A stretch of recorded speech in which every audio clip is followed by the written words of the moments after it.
শৈশব কৈশোর পেরিয়ে যৌবনে এসে একজন বেকার ছেলে হিসাবে পরিচিতি তার। ছাত্রজীবন পেরিয়ে জীবিকার অন্বেষণে ঘুরছে।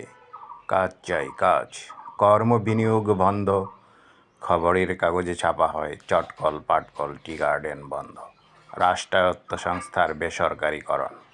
এরই মাঝে আশায় বুক বেঁধে অ্যাপ্লিকেশন করে হয়তো পাবলিক সার্ভিস কমিশনে, নতুবা টাফ সিলেকশন কমিশনে, অথবা অন্য কোথাও। সময় গড়িয়ে যায়, ভালো ইন্টারভিউ দেয়, তবু প্রতিযোগিতা আরও বেশি তীব্র। হতাশ হয়ে ঘরে ফিরে একদিন প্রেমিকার হাত ধরে আত্মবিশ্বাসে ভরপুর হয়ে উৎকণ্ঠাহীন হৃদয়ে বলে, চাকরি আমি পাবই। সময়ের স্রোতে, কালের আবর্তে যৌবনের শেষ প্রান্তে এসে যায়। প্রেমিকাও অন্যের হাত ধরে চলে যায়। নির্লিপ্ত মনে তখন হয়তো ভাবে, নিরাশাচ্ছন্ন জীবনে ভাববারই বাকি বাকি থাকে।